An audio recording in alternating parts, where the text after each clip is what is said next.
Baik, Bang Zazi. Pemirsa juga mungkin penasaran ya, maksudnya nasib pencuri tanah itu maksudnya apa sih? Cerita sekarang ini lagi ada kasus, ada satu cerita di Indonesia juga. Jadi ada seorang nenek yang dituduh mencuri tanah gitu. Nah, kira-kira sebenarnya kayak gimana sih cerita pastinya dan juga menurut Islam? Langsung kita lihat aja penjelasannya ya. Ini dia.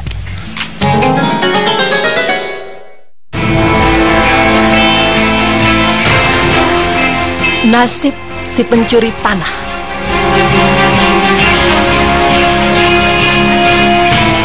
Pemirsa, sepertinya sudah bukan menjadi rahasia lagi bahwa merampas atau mencuri tanah merupakan sebuah perbuatan yang zalim. Namun, seringkali perbuatan seperti ini dianggap remeh dan sepele karena sudah menjadi hal yang biasa terjadi di masyarakat. Tapi sebenarnya, merampas tanah termasuk ke dalam perbuatan yang tergolong dosa besar. Dan pelakunya pun diancam di akhirat dengan azab yang keras dan pedih. Ini sama halnya dengan kasus seorang nenek yang dituduh mencuri lahan sawahnya sendiri.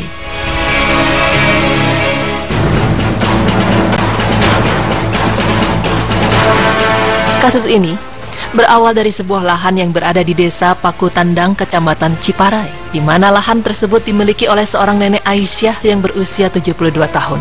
Malang nasibnya, di umur yang sudah senja, ia justru harus berhadapan dengan proses hukum. Seorang nenek yang bernama Aisyah ini dilaporkan oleh Mudin yang bekerja menggarap tanah miliknya. Ia dilaporkan karena Mudin menuduh nenek Aisyah mencuri padi di lahan garapannya. Tapi padahal sebenarnya lahan yang digarap Mudin itu adalah lahan milik nenek Aisyah, sepeninggalan dari suaminya yang telah meninggal dunia. Nenek Aisyah meminta Mudin untuk menggarap lahannya karena melihat dirinya yang sudah tidak mampu lagi untuk mengurusi lahan seluas 120 tumbak. Tetapi nenek melihat lahan tersebut kondisinya tidak terawat. Maka dari itu ia membersihkan dan menanamnya dengan padi. Tapi malangnya sang nenek justru dituduh mencuri dan dilaporkan ke polisi. Melihat kasus ini, lelaki yang mengaku-ngaku lahan sawah itu miliknya berarti sama saja ia mencuri tanah tersebut dari nenek tersebut. Dan menurut pandangan Islam, mencuri tanah adalah perbuatan zalim. Dari Abdullah bin Umar radhiyallahu anhu, Rasulullah SAW bersabda, "Siapa saja orang yang menzalimi dengan mengambil sejengkal tanah orang lain, niscaya Allah akan membebaninya hingga hari kiamat dari 7 lapis bumi. Lalu Allah akan mengalungkannya di lehernya pada hari kiamat sampai seluruh manusia diadili." Hadis riwayat Ibnu Hibban 1167 sahih.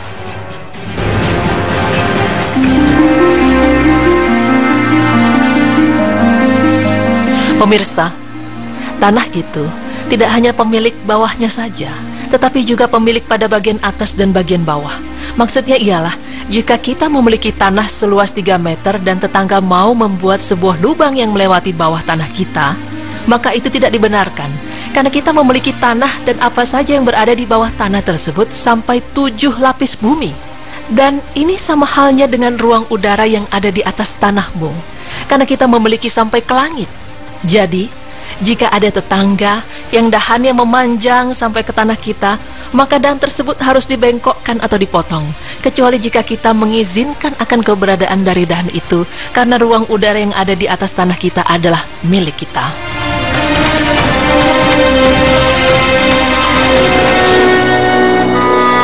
Pemirsa, jika kita memiliki tanah yang luas, maka pasti kita membatasi tanah tersebut sebagai pertanda tanah itu sudah ada yang punya. Namun, hati orang siapa yang tahu? Pasti ada saja orang culas yang dengan sengaja mengurangi atau menambahi tanda batas tanah. Dalam hal ini, Syekh Muhammad bin Abdul Wahab rahimahullah berkata bahwa Allah melaknat orang yang merubah tanda batas tanah atau manarul ardi, yaitu tanda atau simbol yang membedakan antara tanah yang menjadi hakmu dan tanah yang menjadi hak tetanggamu. Kemudian kamu merubah batasnya dengan memajukan tanda tersebut atau memundurkannya.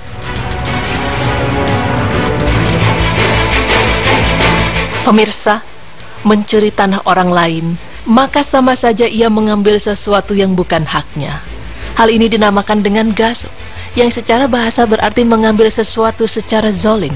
Sedangkan menurut istilah fuqaha adalah mengambil dan atau menguasai hak orang lain secara zalim dan aniaya dengan tanpa hak.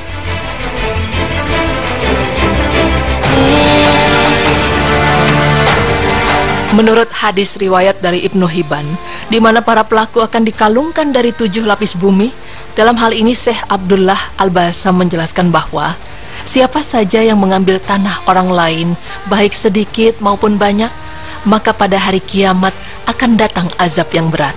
Dan janganlah sebagian kalian memakan harta sebagian di antara kalian dengan jalan yang batil.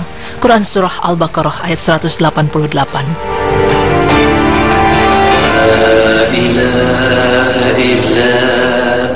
Pemirsa beriman, jadi nasib untuk si pencuri tanah itu benar-benar tidak ada kebaikannya sama sekali. Karena itu merupakan perbuatan yang zalim, karena sama saja mencuri hak orang lain. Dan bagi para pelakunya, ia akan dikeraskan dan dipanjangkan lehernya, kemudian dikalungkan 7 lapis bumi. Astaghfirullahaladzim. Semoga dengan adanya informasi ini, kita menjadi sadar dan tahu bahwa kita tidak berpikiran untuk mengambil atau mencuri hak orang lain. Amin ya rabbal alamin.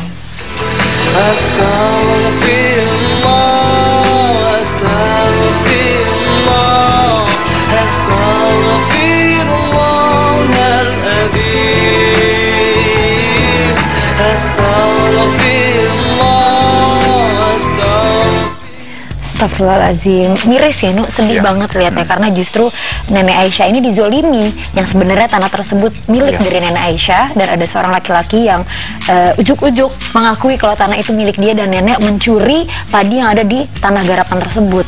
Benar sekali sih, memang kalau misalnya kita pikirkan kok bisa ya ada tega gitu sama seorang nenek yang sudah ditinggal sama suaminya gitu ya, minta bantuan kepada seorang laki-laki, tapi malah di balik itu semua ternyata ada suatu hal yang tidak baik sekali ya dari laki-laki tersebut gitu. Dan satu hal lagi, memang di dalam Islam sangat tidak boleh, dan memang akan mendapatkan hukuman yang sangat keras sekali ketika dia mengambil hak orang lain gitu ya. Dan tadi sudah dijelaskan, dipaparkan di dalam berita Islamnya masa kini. Na'udzubillah min zalik, jangan sampai kita menjadi orang-orang yang culas seperti itu. Na'udzubillah. Dan setelah ini kita pasti akan kembali pemirsa, jangan kemana-mana, tetap di Berita Islami masa kini. Allahu Akbar, la ilaha illallah. Allahu Akbar, la ilaha illallah. Alhamdulillah pemirsa, hari ini kita udah dapat beberapa informasi ya. Yang pertama tadi kita udah bahas tentang main hakim sendiri. Jadi memang ini termasuk kriminal yang dilarang oleh agama kita dan juga hukum yang ada di Indonesia. Ya, tidak boleh ya, serahkan kepada hukum gitu. Dan kedua adalah tadi tentang online shop ya. Nah, memang tadi di sini jelaskan bahwa memang kita harus tahu untuk ilmu dalam berbisnis dalam Islam. Bahkan di zamannya Umar bin Khattab radhiyallahu anhu, itu kalau misalnya seorang pedagang tidak boleh masuk ke dalam pasar dulu kecuali kalau dia sudah tahu ilmunya. Oke, yang terakhir tadi tentang nasib si pencuri tanah. Jadi memang akan mendapatkan siksaan. Betul, nauzubillah. Sampai kita menjadi orang-orang yang culas seperti itu ya. Nauzubillah. Dan insya Allah besok kita ketemu lagi pemirsa. Jangan lupa saksikan terus Berita Islami masa kini hanya di Trans TV, milik kita bersama. Wassalamualaikum warahmatullahi wabarakatuh.